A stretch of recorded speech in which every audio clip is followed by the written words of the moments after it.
All right. Hey, everyone. It is Jordie from Seven Eagle Group. I am so honored today to be here today with Herb Thompson, a 20-year Green Beret leader who just published an amazing book called The Transition Mission. And he has agreed to take some time today to tell us a little bit about his career and the book. And we just thought this is such valuable information for everyone to hear. So, Herb, thank you so much for taking a few minutes.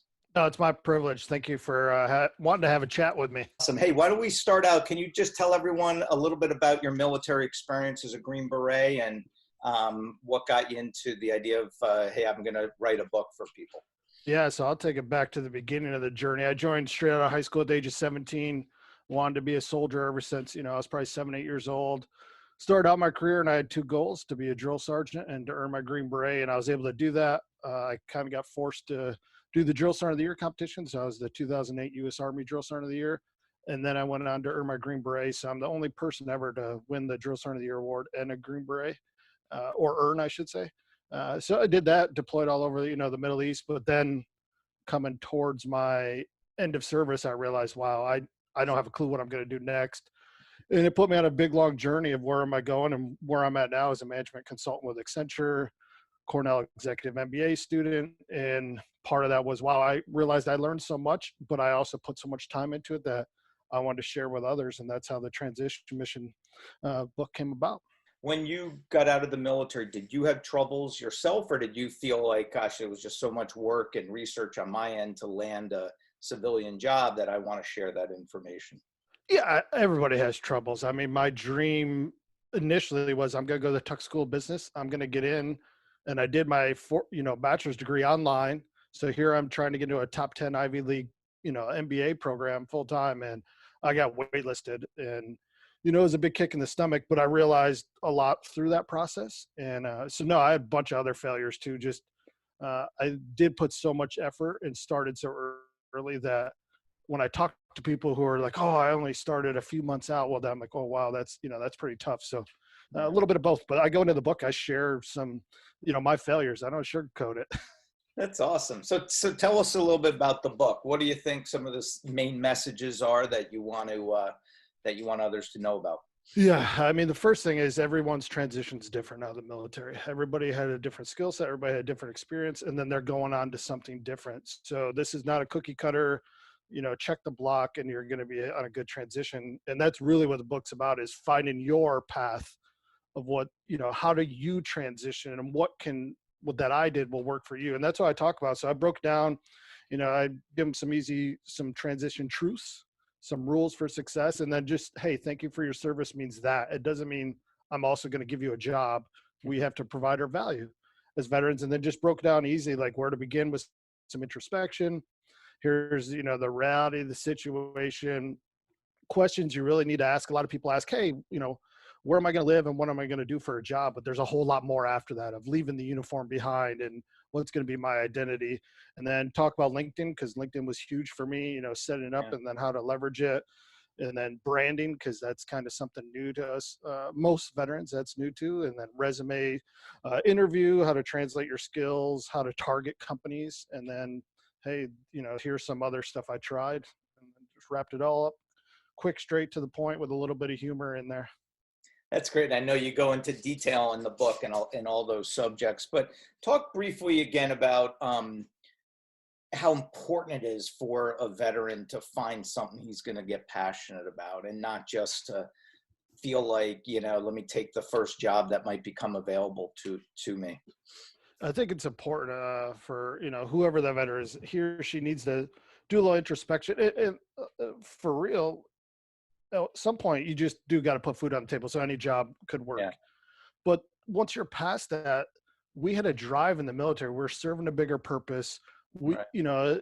For whatever reason people join, they stay for other reasons. The people around them, the mission, especially if you're deployed, you realize you're making a huge difference in people's lives, whether it's here back home protecting them so the fight's not here, or in other people's lives. Okay, now I take that uniform off. I'm not doing that anymore. And if you don't have that mission, that drive, purpose, your why, whatever you want to call it, right, it's going to eat at you, because it's going to get filled by something. It needs to be filled. So if we address it, it's a lot better off than, down the road, it comes back to bite us in the backside. Right. I'm a big believer that you'll present yourself much better to the employers, though, and you'll be so much more enthusiastic and confident interviewing if you found that job or that career path that really excites you and gets you is fired up, to work every morning. And that's I hate to see like veterans, go into careers because they feel like that's all they can do. I mean, you guys develop such skill sets and soft skill sets that translate into any possible field practically, right? Yeah, it definitely does. It's just, how do you translate the value? Because not everybody knows that. Right. And not everybody, and every veteran's different. So what are your skill sets? What's her skill sets, his skill sets? But how do you translate that and get the person on the other side of the table to understand, or the other side of the phone, whoever, you're talking with?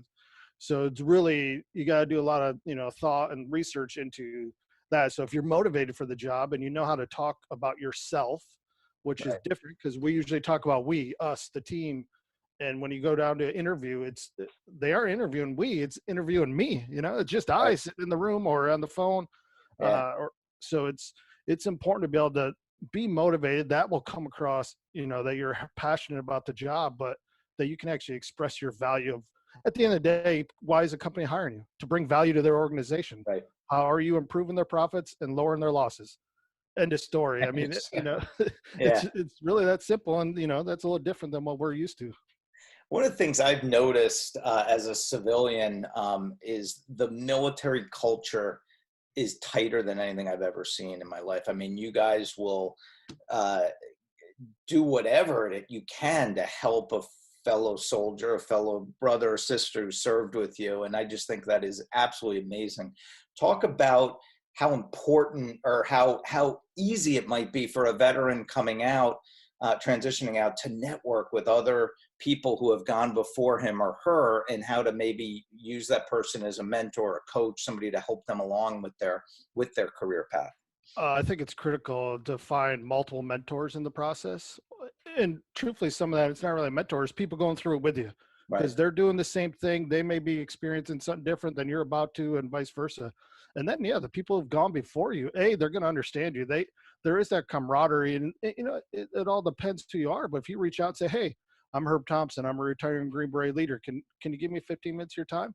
Right. If I'm reaching out to another Green Beret, they say, no, that's going to be crazy, right? Or I think the best one's usually the Marines, right? Like, hey, I'm a Marine. They're like, all right, Devil Dog, we're talking in 10 minutes. They just got that connection. But same thing, I've reached out to Marines, everybody. So to me, that's the easy part to start there, because there's an easy connection, the easy bond, and it helps for when you start talking to non-veterans, if you will. So your language, you get a little more fine-tuned and being able to express yourself, and not just saying "oorah" and stuff like that, but actually using some words that make sense. 100%. Yeah. Reaching out to a civilian business owner too, most of them are going to be more than happy to give you some time. And then you don't have to go through this on your own. You have somebody there helping you in a mentorship fashion, I think, which always makes it easier. And most jobs are found by networking, not by replying to want ads. So you can't go wrong by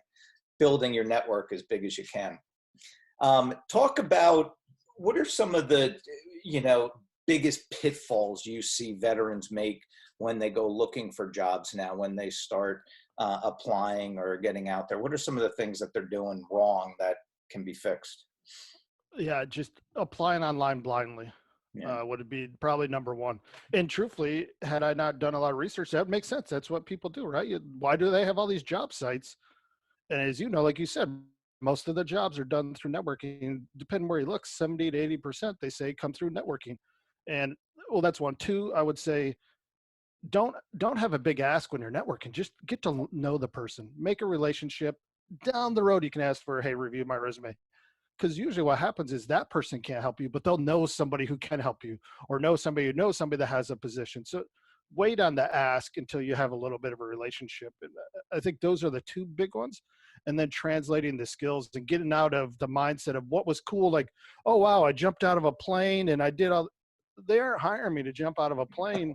How am I bringing them value here? And it may be the non-sexy thing of, hey, I ran this logistics, element that we move thousands of pounds or tons of goods.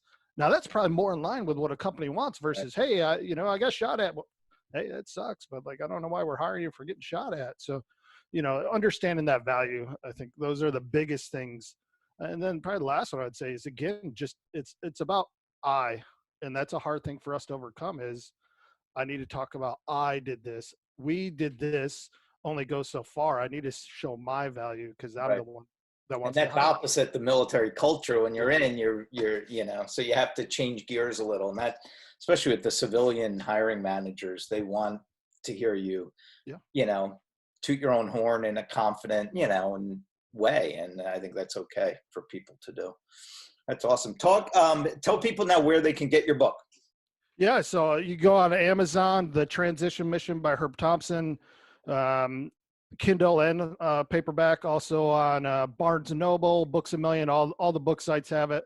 If you go on the website there, you can order, and it's $5.99, somewhere around there, and I get $1 of that goes to the nonprofit. I don't get any money from it, but it goes to a nonprofit to help Green Berets transition. So Yeah, that's really nice of you for not only providing such valuable information, but for doing it at a really affordable price for people and for sharing those profits with causes that are important to you. And I highly recommend everyone check this book out. It is awesome. Hey, if it can get you one step closer to getting hired at a job you're going to love, then it'll be well worth your time. Herb, thank you so much again for coming on. I wish you all the best. no, thank you. It was my pleasure. Keep up the good work. Awesome.